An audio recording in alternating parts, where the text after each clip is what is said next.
La homage, national and sub-national leaders renew confidence in renewed hope administration. Let's unite. Let's rally around our leader and propel and catapult this nation to a greater pedestal. Protect our rights, consumers tell National Electricity Regulatory Commission over new tariff. The distribution company is supposed to provide meter. They are supposed to provide transformer. Let them bring report of utilization of OPEX. Plus, tributes pour in for late former Minister of Innovation, Science and Technology, Obonnaya Onu.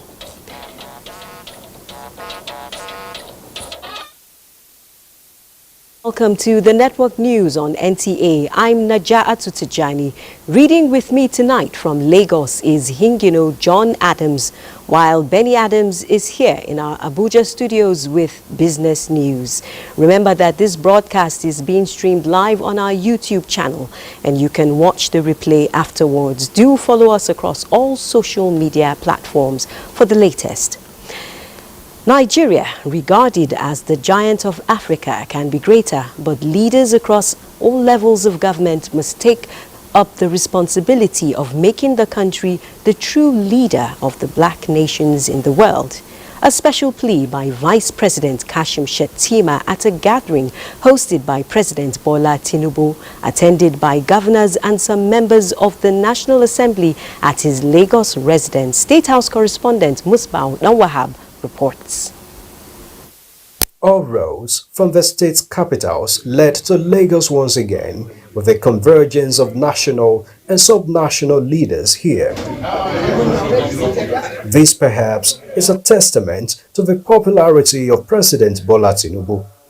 For this assemblage, therefore, beyond the feast, appraisal of a state of affairs in the country was imminent, and none other describes the host better than his second-in-command, who says the man in charge is a leader with the right capacity and capabilities that Nigeria needs to manage its complexities at the moment. When there was doom and gloom enveloping this nation, when the nation was at the precipice, on the verge of an implosion, he stood for the nation. He sacrificed his life and resources for the enthronement of democracy in this country. And the gathering of 27 governors of different coloration in this chamber bears testimony to the fact that he's a unifying leader who has embraced all tendencies. And I have seen a Fulani governor eating pounded yam with stockfish. The governor, you know, and instead of looking for guinea corn, this notorious governor of Adamawa, a Margi man, he was eating rice. I was amazed. Vice President Shettima believes the greater Nigeria being desired requires purposeful leaders and unity amongst the citizens. Let's unite. Let's rally around our leader and propel and catapult this nation to a greater pedestal. 230 million black people, some of the most industrious black people on earth. So the future of the black man rests on our shoulders to make Oma. So I'm quite glad by the outpouring of emotion and support. The economy has turned the corner. By the grace of God, in the coming months and weeks, the economy will roar back to glory. And from the evaluation of leaders of a subnational, those hard policy decisions of a Nigerian leader are beginning to yield positive results, enumerated to include better naira value, distribution of palliatives, and other infrastructural projects. My colleagues are here to support you, and we also thank you for the support you've been giving the subnational. As we speak to you, trucks are rolling out across the nation, distributing grains to various states. I have received. Most of the states, in fact, have all received. And this the news of what you're doing, those that are hoarding food items are already releasing them. That's part of the reason why these commodity prices are going down. Almighty Allah should protect you. Protect your vice president and protect your administration. Almighty Allah should protect all of us. Grant us the wherewithal to make Nigerians happier as we are making them. The president and his Muslim guest were earlier at the Dolphin Estate Mosque, Ikoyi, for Juma prayer. In Lagos, Musbah and Wahab, NTA News. The President of the Senate, Godswill Akpabio, is seeking continuous collaboration of his constituents with the federal government for effective delivery of dividends of democracy. The President of the Senate made this known while briefing his constituents on his journey so far. Evelyn Badu Ekpo reports. President Godswill Akpabio appreciates his constituents for standing by him and President Bola Ahmed Tinubu during and after the elections, emphasizing that as Senate President, he will bring succor to the state in collaboration with the President and the state governor. President Bola Ahmed Tinubu decided to assist all lawmakers at the federal level to touch the people at home. He assured the people of Akwa Ibom Northwest Senatorial District of his commitments to their welfare with the collaboration of the governor. As the senator is doing his own, the governor should also be doing his own. That way the state will be better. I think it is time that we have finished with politics of election now. We are now doing governance. That the governor of the state must touch you. High points of the event was the distribution of over 10,000 bags of rice and other essentials for his constituents in all the wards. Evelyn Badu Ekpo, NTA News. Meanwhile, Deputy President of the Senate, Barrow Jibrin, joined other Muslims to observe Eid al-Fitr in his hometown of Kabo local government area of Kano State. Aminu Umar reports that Senator Jibrin had a warm reception. Ramadan is a moment associated with genuine sacrifice, sincerity, love and care for the needy. Its completion is that of celebration and show of gratitude to Almighty Allah. This is what Deputy President of the Senate, Barrow Jibrin, joined his kinsmen in Kabo local government area of Kano State to observe. Together with his Chief of Staff, Senator Barrow observed the 2-rakat prayer led by the Chief Imam of Kabo, Jafar Mustafa, who admonished Muslim faithful to uphold the lessons of Ramadan through good deeds. Senator Barrow used the occasion to go around the town amid cheers from admirers and well-wishers. He also paid condolence visits to some bereaved families, including that of late Halidu Ibrahim Kundila, member representing Bagwai Shanono constituency in the Kano State House of Assembly, who died recently. Nine days into the implementation of the new tariff for electricity customers in Band A, reactions have continued to trail the performance of distribution companies as consumers call for more investment in distribution networks to improve supply across all bands. Customers in Band A share mixed feelings about the level of supply under the new tariff regime, with consumers at a media engagement urging the Nigerian Electricity Regulatory Commission to protect the rights of consumers by ensuring distribution companies deliver on agreed hours of supply to their customers across all bands. Acknowledging liquidity crisis in the sector, among other challenges over the years, consumers call for a thorough audit of operational and capital expenditure of all the 11 distribution companies for accountability and service delivery. Basic performance standards. It deals with risk connection and disconnection. It deals with complex management. It deals with service performance standards. The distribution company is supposed to provide meter. They are supposed to provide transformer. Let them bring report of utilization of OPEX and the CAPEX since 2013 when privatization came on board. What amount has the discos invested from their operational expenditure every year? What have they invested in their capital expenditure every year? How many transformers have DISCOs provided? How many meters have they provided? Every year, when they approve that OPEX and CAPEX, they tell them the number of meters they should provide every year. Which one have they provided? And next is business news. Benny Adams is our guide. Benny? Thank you and welcome to business. Now, with rising inflation amid Naira being tipped as the world's top performing currency, experts in the equities market say the best place to invest is the capital markets. That are above the inflation rate.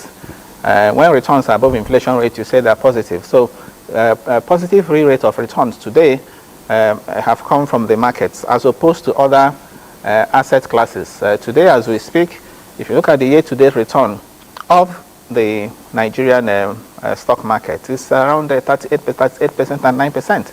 And inflation is at 31.7%, you know, as of last month. So you find that the returns from the market, you know, are positive. Compare that with returns even in the fixed income space, for example. I'm talking about the stock market now versus, you know, government securities. The highest we've seen, maybe returns of about 26-27%, which are still below the inflation rate, which is also partly why the central bank has been, hiking rates. So if you look at it generally, the stock market, you know, holds a lot of promise, especially when investors, diversify their investment. And a quick look at the energy market. Oil rose on Friday as heightened tensions in the Middle East raised the risk of supply disruptions from the oil-producing region, though the market is set for a weekly loss on expectations of fewer U.S. interest rate cuts this year. Now concerned that Iran might retaliate for an attack on Monday by suspected Israeli warplanes on Iran's embassy in Damascus, has supported oil near 6-month high this week, despite dampening factors such as a rise in U.S. inventories. Brent crude futures climbed 79 cents to $90.53 a barrel, while U.S. West Texas Intermediate crude futures rose 92 cents to $85.94. Prices briefly paired gains after the International Energy Agency cut its forecast for 2024 world oil demand growth and predicted a further slowdown in 2025. Oil was set for a weekly fall as Brent crude headed for a roughly 1% decline. And a quick look at the markets too in Nigeria. At the end of the last weekday of trading on the Nigerian Stock Exchange, a total of 734 million shares in 12,491 deals, corresponding to a market value of 21.5 billion naira, were traded. Today's data shows 84% improvement in volume, 206% improvement in turnover, and 32% improvement in deals. And the current market capitalization is 57.9 trillion naira. United Bank for Africa recorded the highest volume of 149 million traded shares, followed by Zenith Bank 136 million and Guarantee Trust Holding 98.8 million. Well, that is business news. Network news continues after this break. Health, they say, is wealth, and this is so because no meaningful development can be achieved by an ailing family, community, or nation. It is against this background that Muhammad Musa Askira takes a look at how interventions by the Jigawa state government have reduced maternal and child mortality in the state. Research has shown that scaling up primary healthcare interventions in developing countries, including Nigeria, could save 60 million lives and increase average life expectancy by 3.7 years by 2030. In Jigawa, out of more than 12,600 communities in the state, 750 communities are living in the hard-to-reach areas, a development identified to be responsible for the high maternal and child mortality rates in the state in the past years. Having realized this fact, Jigawa State, in the present administration of Malam Umar Namadi, is now one of those at the forefront in deploying resources expertise and strategies, ensuring community participation in achieving health for all and reducing the rates of maternal and child mortality across the state. Imagine a scenario whereby a woman is living in a rural area where there are no tarred roads, there are no cars, there are no facility where she lives. It has rained, the roads are bad, and just there is no vehicle or road, and there's a bleeding, and you are told you need care within the next half an hour or 30 minutes or 1 hour. The Umar Namadi administration has devised strategies for transporting expectant mothers to the nearest health facilities to save lives. To identify drivers that live close to these communities. So somebody who has retired and want to participate, we engage all of them. Right now we have engaged over 350 drivers. We give them training and orientation. We give them issue-related confidentiality and privacy of women and how to transport women who are in sick condition and so on. I enjoy my job. There is nothing pleasing me than having the opportunity to save life. We cannot thank the government enough for the free transport and medical care. The driver came on time and took me to the hospital, and after safe delivery, he brought me back home. We are grateful to the Modi.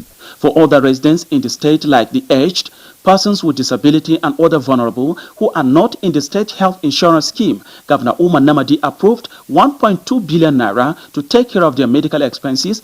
These gradual but steady achievements in primary healthcare service delivery is propelling Jigawa State towards zero maternal and child mortality rates. From Dutse, Muhammad Musa Askira, NTA News. And in this segment, we're going to focus on safe motherhood, which is celebrated in the country on April 11 every year to ensure best practices and achieve the lowest or zero mortality rate. Now, with me in the studio to discuss this all-important issue is the Special Advisor to the President on Health, Dr. Salma Anas Kulu. Thank you for joining NTA News, Doctor. Thank you very much, Murjanatu, and good evening, everyone, and happy Safe Motherhood Day. Now, Doctor, how would you rate Nigeria's Safe Motherhood program, which was established in 1999?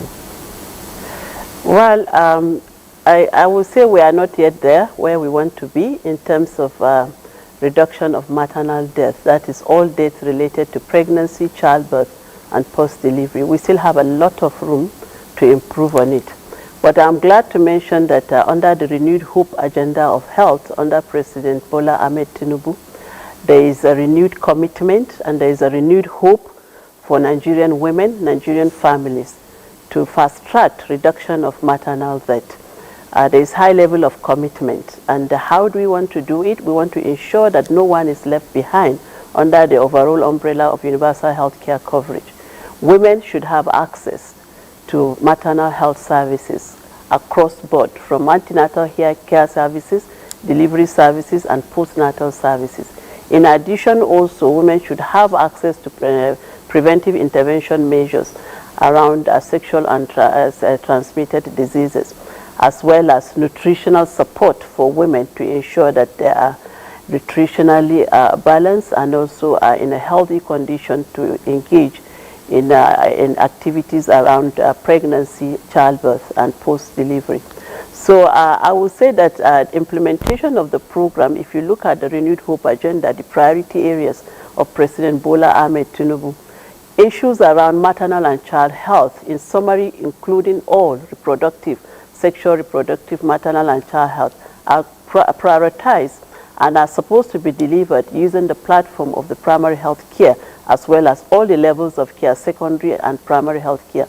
But also, the most important is to ensure quality of healthcare services to be delivered to women. So there will also be an opportunity to ensure that even tertiary institutions contribute maximally to the reduction and also reduction of maternal death and also improvement of quality healthcare services through capacity building, mentorship program, as well as hands-on provision of services. So these are some of the measures that are in place. But most importantly, I must mention, we are working aggressively to step up capacities of health workers, not just in terms of capacities, but also quality and numbers of healthcare providers that will be made available at the primary healthcare level. But this is not just responsibility of the federal government, but it's a joint collective responsibility of subnational level. We've seen what is happening already in Jigawa State. So we are embarking on an advocacy activities with subnational governments so that they understand the magnitude of maternal death in each of their states, and also to make drastic efforts to rally around key stakeholders in the state, including community leaders, religious leaders, influential groups, and policymakers, to come together and see how they can quickly accelerate reduction of death associated with pregnancies, with the deliveries and postpartum, including also the health of children, especially children under 5 years. So these are some of the measures that we are embarking on at the moment. So is there a timeline? There's a lot of things here: capacity building and facilitation, working with partners as well as advocacy. Is there a timeline to achieving all this? Yes, there is definitely a timeline. So we've looked at it in terms of a short-term, medium-term, and a long-term plan, which all has to happen within the next 4 years by 2027. And for each group, there are responsibilities, and you are aware of the holistic approach to ensure that all partners work together. We've launched the RAMCA Multi-Stakeholder Coordination Platform about 2 years ago, which we are still stepping it up to ensure that there's a coordinated approach and harmonized approach towards delivery of maternal and child health services. And we have the same plan and then the same goal and objective at all the levels of our facilities to deliver healthcare services. So not only government or public sector facilities, but also rallying and also supporting and strengthening private sector facilities to ensure that they are well regulated and also providing quality services for women and children. Now finally, Doctor, I want to dwell a bit on advocacy. Partners and government officials understand their role. What about the community members in terms of some of the traditions we've seen in the past that prevent maternal and infant mortality? The community have a very significant role to play, because if you look at the drivers, of maternal death, it has to do a lot with social determinants, which are socio-cultural norms and values of the people. So if you look at the major causes of maternal death, it's around maybe having the babies too early, and then too many children or at an older age, and they all have to do with social cultural norms. Decision, for instance, to transport a woman to a facility. It is a decision that has to be taken at the home level. Who decides that to happen? So it is all surrounded by socio-cultural norms. Transportation of women, these are some of the supply side. So community plays a very important role, and that is why we are working around advocacy to ensure that communities are well involved, community leaders are involved, and then they come up with homegrown solutions, because nobody wants to see that they lose a woman as a result of pregnancy or childbirth, or you lose a child. Nobody will be happy. There is no family that will be happy around that. So there are lots of gaps in terms of information. So we are aggressively providing that information awareness. And that is why the day is dedicated for safe motherhood, is to intensify action around health education, awareness creation on the issues of maternal health. How do women access services? Who are the promoters? Who are the champions within communities? Because we need to identify champions, promoters of maternal health within respective communities that will play that role and create that enabling environment that will support women and families to access quality healthcare services within their environment. So those are some of the few measures, and it requires really subnational levels to play a greater role in that. We have to understand our key mandate areas at the federal level. What are the key mandate areas? What are the key areas of focus also at the subnational level? I'm glad to mention that a lot has been done in the past, especially at the national level, in the areas of policy formulations, frameworks, and all the guidelines have been developed. But that cannot provide any change without operationalization, without dedication of resources and commitment at the subnational level. That is the only way we can achieve sustainable implementation of services and provision of services to women at that level, and also our families are well enlightened so that they play a key role as supporters and champions at a subnational level up to the local government level. Thank you very much, Doctor.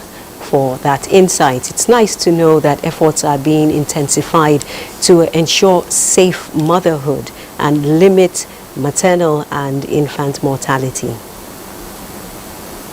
Thank you. Thank you, Doctor.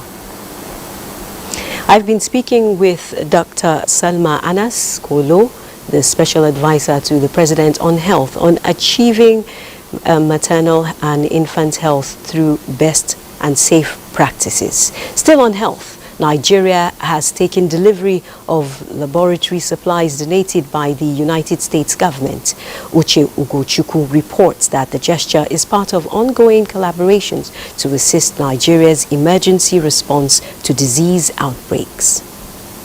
Nigeria, like many other countries, has been burdened with infectious diseases at several times, further straining the health system. In tackling these outbreaks, evidence shows collaboration is critical. The U.S. government's donation of biosafety containment equipment, personal protective equipment, and other commodities to the Nigeria Center for Disease Control is in continuation of its mandate for expanding and developing partnership with Nigeria. Laboratory scientists play a vital role in quickly detecting and confirming cases, which is crucial for an effective disease response. The increased volume of laboratory work created by these simultaneous outbreaks creates a pressing need for additional resources.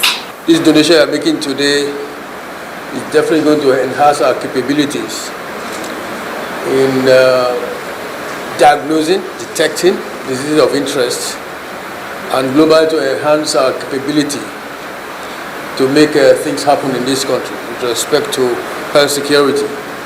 This is expected to add muscle to the current administration's renewed hope agenda in the health sector. Uche Ugochukwu, NTA News. Away from health matters, the Lagos State Special Offences Court sitting in Ikeja has granted bail to former governor of the Central Bank of Nigeria, Godwin Emefiele, who is standing trial on a 26-count charge. The presiding judge, Justice Rahman Oshodi, granted Emefiele bail in the sum of 50 million naira with two sureties in like sum. Justice Oshodi equally held that the sureties must be gainfully employed and have 3 years of tax payment with the Lagos State government. The court averred that the sureties must show proper identification and they must be registered in the Lagos State bail management system. The court also granted bail to the second defendant, Henry Omoile, in the sum of 1 million naira with two sureties who must provide 2 years tax clearance. The Economic and Financial Crimes Commission last Monday arraigned Godwin Emefiele and one Henry Omoile before the court on a 26-count charge bordering on alleged abuse of office and irregular allocation of $4.5 billion and 2.8 billion naira. It's time to join Hingino in Lagos for more reports. Hello, Hingino. Naja'atu. Still on judiciary, the Federal High Court sitting in Lagos has sentenced Nigeria's cross-dresser Idris Olariwaju Okune, popularly known as Bobrisky, to 6 months imprisonment without an option. Diana Ajale reports. Idris Okuneye, popularly known as Bobrisky, was sentenced for abusing the naira. Justice Abimbola Awogboro, while delivering the judgment, said it will serve as a deterrent to others who are fond of abusing and mutilating the local currency. Before the sentence, Justice Awogboro asked Bobrisky about his gender, and he replied that he is a man. The court also ruled that his jail term commenced on the 24th of March 2024 when he was arrested. The cross-dresser had been in the custody of the Economic and Financial Crimes Commission (EFCC) since his arrest. He was arrested for abusing and mutilating the naira when he sprayed 400,000 naira at a mobile premier in Lagos. Bobrisky had earlier pleaded guilty to the 4th count charge brought against him by the EFCC. In Lagos, Diana Ajale, NTA News. Structures in markets and residential areas that do not conform to rules and regulations of physical planning will be brought down to avert further disasters, no matter who is involved. Governor Babajide Sanwo-Olu was speaking after an on-the-spot assessment of the Idumagbu Dosumu fire incident in Lagos. Joy Ken Abapoya reports. It's been more than 48 hours since the outbreak of fire at the Dosumu Idumagbu area of Lagos Island, and efforts are still on to totally extinguish the inferno, which has so far affected 14 buildings. Describing the incident as unfortunate, preventable, and one too many, Lagos State Governor Babajide Sanwo-Olu says government will no longer condone careless acts by selfish persons that put the lives and properties of residents in danger. He blamed the intensity of the fire on the presence of combustible materials, noting that many apartments in the area believed to be residential were converted to warehouses for highly flammable materials. Thankfully, no lives have been lost, but you can see the amount of property that have been wasted. You can see the amount of people's assets, collateral damages that have been wasted. So this is a call to others outside there. Government will not shy away from its responsibility. We will come really hard, and I'm reporting we will come really, really hard on structures, on properties that will not conform with our rules. We will bring them down.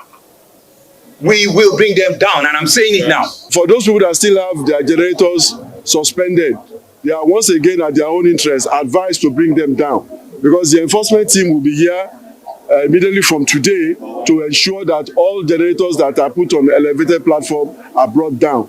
Governor Sanwo-Olu, who promised prompt support for victims of the inferno, insists that markets in the area will remain closed until assessments and investigations are over and a proper cleanup done. In Lagos, Joy Ken Abapoya, NTA News. Those are the reports from Lagos. The news will continue after this break. Do stay. President Bola Tinubu congratulates the National Publicity Secretary of the All Progressives Congress, APC, Felix Morka, on his birthday. In a statement, President Tinubu joins the APC leadership, members, family and friends to celebrate the audacious voice of the governing party. The president commends Morka for the brilliance and poise he brings to critical issues, while wishing him renewed verve in his service to the party and the nation. President Tinubu praised God Almighty to grant the APC spokesperson many more years in good health.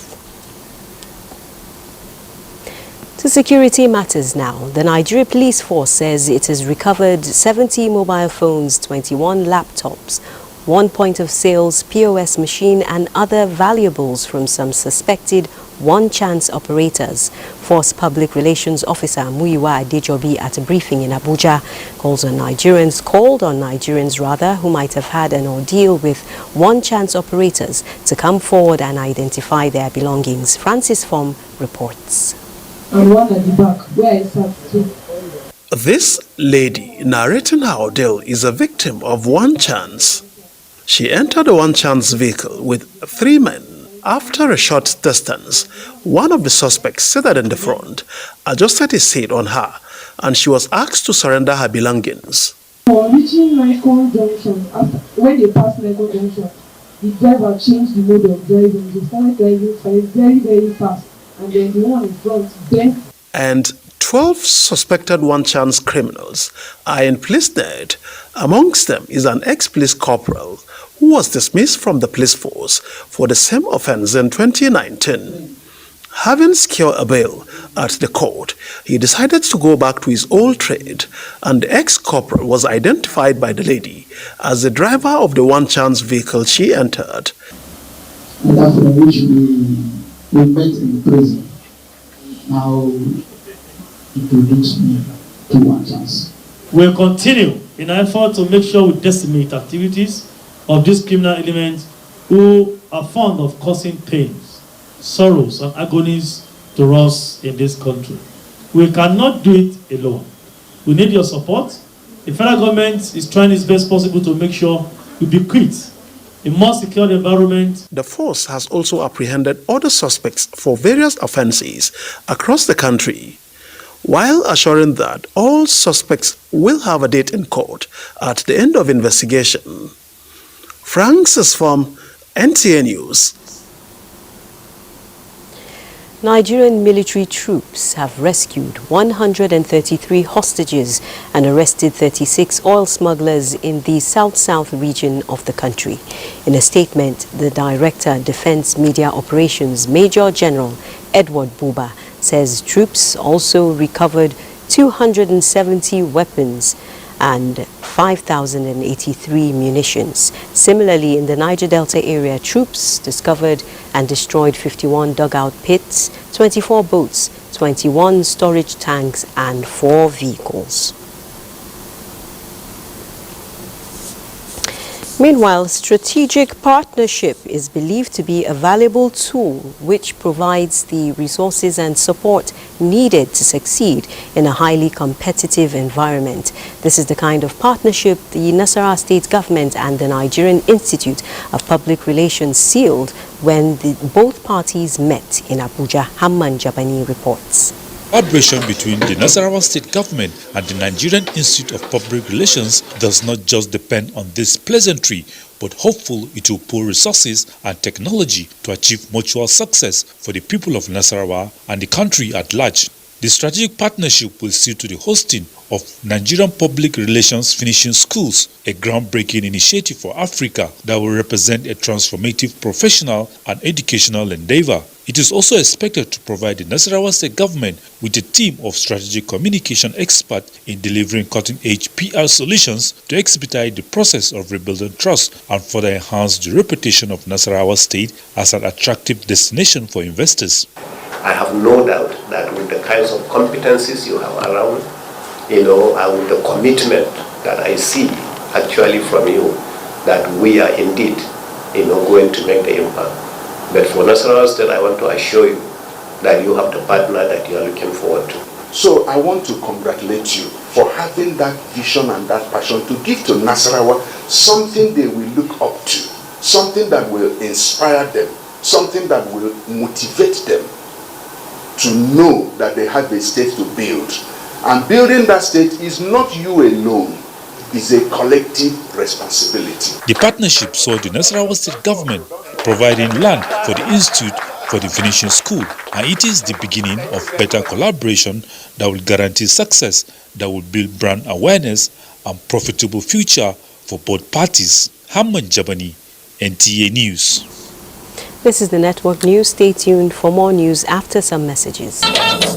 And tributes for the late Minister of Science and Technology, Dr. Ogbonnaya Onu.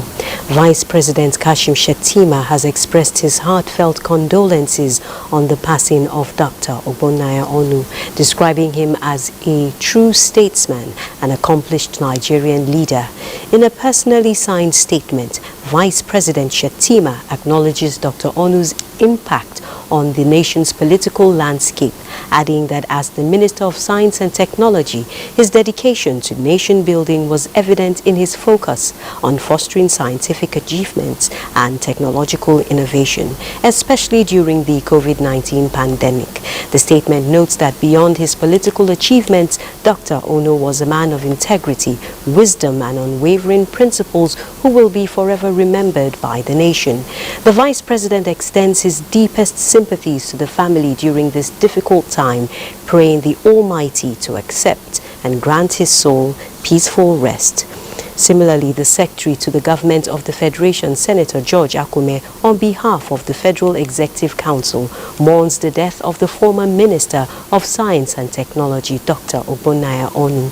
Senator Akume says the late doctor was an epitome of a thoroughbred politician with impeccable integrity, whose unflinching support and loyalty contributed immensely to the evolution of the All Progressives Congress. The SGF commiserates with the government and people of Ebonyi State, his immediate family, and prays God Almighty grant the soul of the departed eternal repose. Meanwhile, President of the Senate, Godswill Akpabio, also sends his heartfelt condolences to the family of the former Minister of Science, Technology and Innovation Chief Ogbonnaya Onu. In a statement, Akpabio describes the late Onu as a perfect gentleman who will be sorely missed for his wisdom, mature composure, zest for excellence and proven integrity. The Minister of Innovation, Science and Technology, Uche Jeffrey Naji, expresses profound sorrow over the death of former Minister of Science and Technology, Dr. Ogbonnaya Onu, describing the loss as significant to the ministry. The minister commends Onu's visionary leadership and remarkable contributions which advanced the innovation, science and technology sector in Nigeria. The ministry, Naji notes, is mourning the loss of a disciplined and passionate leader whose integrity and dedication have left an indelible mark in the sector. The minister urges the family to take solace in the impactful and fulfilled life the late two-time Minister of Labour and Employment. The impact left by the former minister. Similarly, former two-time Minister of Labour and Employment and former Governor of Anambra State, Senator Chris Ngigi, expresses shock and deep grief over the demise of Dr. Ogbonnaya Onu. Ngigi describes Onu's exit as an unquantifiable loss to Nigeria and the southeast geopolitical zone, adding that Onu was an Iroko tree in Igbo land, whose death will leave a large vacuum in the Igbo community and national political landscape.